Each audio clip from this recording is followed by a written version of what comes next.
जय Hind. Forest range अफसर का इंटरव्यू का ये भाग मेरा चौथा था।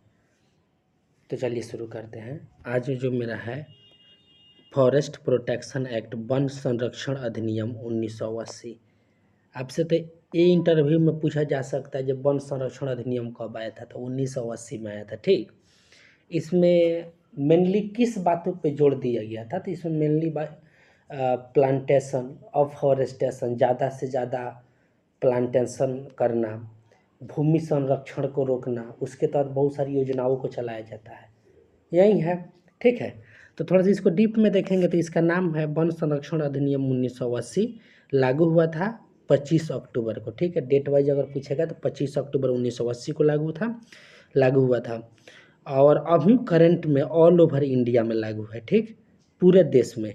और इसमें 5 गो धारा है, और ये 5 धाराओं को हम अलग अलग करके नहीं पढ़े हैं। इसमें एक चीज़, पांचों धारा वन संरक्षण के बारे में बताता है। ठीक है, इतना ही हम लोगों को पढ़ना है। ठीक, इसका उद्देश्य क्या था? तो फॉरेस्ट का प्रोटेक्शन करना, बता ही दिए। फॉरेस्ट लैंड को अतिक्रमित होने से बचाना। जैसे कि जंगल में देखते हैं या वन भूमि पे जो कोई आदमी घर बना लिया है, कोई आदमी जंगल से पत्थर निकाल रहा है, कोई बालू निकाल रहा है, कोई मोरम निकाल रहा है, तो इस सारे चीज़ों को वन जंगल के संसाधन को बचाना फॉरेस्ट एक्ट 1980 का लक्ष्य था। समझ गए ना? अफॉरेस्टेशन, ज़्यादा से ज़्यादा पेड़ लगाना। ओके, चलिए आगे शुरू करते हैं। इसी एक्ट के तहत, इसी एक्ट वन संरक्षण अधिनियम 1980 के तहत 1988 में राष्ट्रीय वन नीति लाया गया। राष्ट्रीय वन नीति 1988 में लाया गया था। इसमें क्या कहा गया था? तो इसमें कहा गया था कि किसी एरिया का 33% भाग पे जंगल होना चाहिए। ठीक है, 33% भाग पे जंगल होना चाहिए।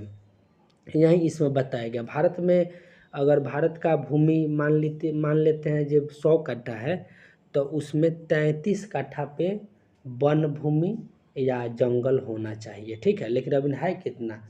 लगभग 24 कट्ठा पे हम 100 में से मान लिए हैं। ठीक, इसका जो इसमें बहुत सारे अभियान चलाए गए। ठीक है, जैसे कि व्यापक पैमाने पे जंगल को लगाया गया, व्यापक पैमाने पे पेड़ पौधा लगाया गया। मृदा संरक्षण एवं मरुस्थलीकरण को नियंत्रित करने के लिए, बाढ़ को नियंत्रित करने के लिए फॉरेस्ट डिपार्टमेंट बहुत सारी योजनाओं को क्रियान्वित किया। जैसे क्या? जैसे एसएमसी का काम कर रहे हैं, सॉइल मॉइस्चर कंजर्वेशन, नामे में है। एसएमसी के अंतर्गत हम लोग लूज बोल्डर बनाते हैं, एलबीएस, लूज बोल्डर स्ट्रक्चर। ये पानी को जाने देता है और मिट्टी के कटाव को, मिट्टी वगैरह को रोक देता है। ठीक है, जैसे तेज धार पे जाएगा तो वहाँ पे पत्थर का अगर एलबीएस रहेगा तो पानी बाहर चल जाएगा, मटिया को रोक देगा। ठीक है, चेक डैम बनता है, नाला टाइप में, नाला वगैरह जहाँ पानी का बहाव होता है। ये सब सॉइल मॉइस्चर, भूमि संरक्षण से संबंधित है। आहर बनेगा जीव जंतुओं के पानी पीने के लिए, पाइन बनेगा, पोखर बनेगा, एक्सेट्रा एक्सेट्रा। समझ गए? तो ये आपका जो है यहाँ पे जैसे गार्लेंड ट्रेंच वगैरह बनता है। समझ गए ना? तो ये सब योजनाओं को शुरुआत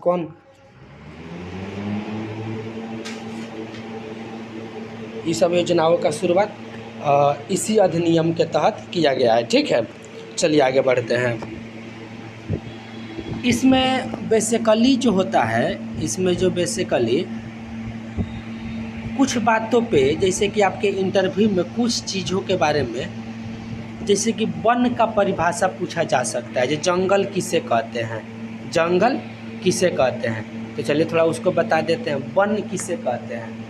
वन को इंग्लिश में फॉरेस्ट बोलते हैं। ठीक है, तो वन का मतलब होता है किसी भी प्रकार का भूभाग, किसी भी प्रकार की भूमि, किसी भी प्रकार की भूमि जो गवर्नमेंट रिकॉर्ड में वन के रूप में नामित है। किसी भी प्रकार की भूमि जो सरकार के रिकॉर्ड में वन के रूप में नामित है, उसे वन कहते हैं। समझ गए? अच्छा, जैसे कि कभी ऐसा होता है, हम लोग एक वन अधिकारी होने के नाते, जैसे कोई क्षेत्र है वहाँ पे पेड़ पौधा नहीं है, पेड़ पौधा रहेगा तो कोई भी बोल देगा यार ये वन है, जंगल है, ठीक है, आगे इसको बारे में बताएंगे।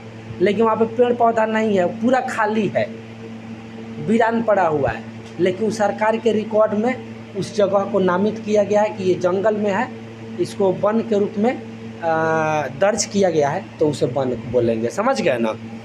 जिसको हम लोग अपने भाषा में डिमार्केशन बोलते हैं लोग।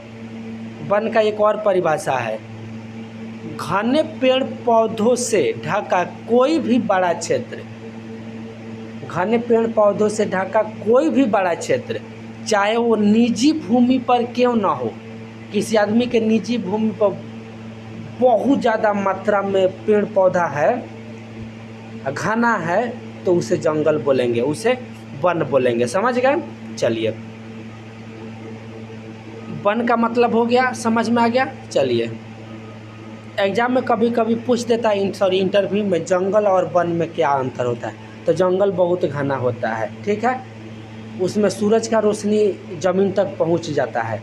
सॉरी, जंगल बहुत घना होता है, उसमें सूरज की रोशनी ज़मीन तक नहीं पहुंच पाती है। क्लियर? डेंस होता है, बहुत घना होता है। वन में सूरज की रोशनी ज़मीन तक पहुंच जाती है। समझ गए ना? यही अंतर है, बाकी इसमें कोई ऐसा चीज़ नहीं है जो हम आपको ये कर दे, ठीक है। तो एक बार हम रिवाइज करा देते हैं। इसमें पढ़ना आपको क्या है, आपके इंटरव्यू में क्या पूछा जा सकता है। तो आपके इंटरव्यू में मेनली वन संरक्षण अधिनियम पूछा जाएगा। वन संरक्षण अधिनियम कब लाया गया था? 1980 में लाया गया था, ठीक है। थोड़ा सा और इसको डीपली पूछना होगा तो इसमें कितना धारा है? 5 गो धारा है। क्लियर हुआ ना? थोड़ा इसका डेट भी पूछ सकता है, तो 25 अक्टूबर को लाया गया था। इसका उद्देश्य क्या है? वनों का संरक्षण, पेड़ पौधा लगाना, ठीक। क्लियर हो गया ना? वन को अतिक्रमित होने से बचाना, यही सब उद्देश्य था। अच्छा, इसी नियम के तहत पूछ दिया जाएगा वन नीति कब लाया गया? राष्ट्रीय वन नीति तो 1988 में लाया गया। मेनली इसका भी काम वही था। समझ गए? इसमें कुछ योजनाएं सरकार के द्वारा चलाई गई, जैसे SMC का soil moisture conservation, loose boulder, check dam, garland trench, ये सब जल संरक्षण से संबंधित योजना है। क्लियर? ज़्यादा आपको नहीं देखना है। थोड़ा सा और इंटरव्यूअर को पूछना होगा तो पूछ देगा वन और जंगल में क्या अंतर है। तो वन घना होता है, ठीक है, लेकिन जंगल की अपेक्षा कम घना होता है, ठीक। इसमें सूरज की रोशनी वन में ज़मीन तक पहुंच जाती है, जंगल बहुत घना होता है, इसमें सूरज की रोशनी ज़मीन तक नहीं पहुंच पाती है, इसमें बहुत सारा लताएँ होता है। Clear? Okay, thank you and जय हिंद, बाय बाय।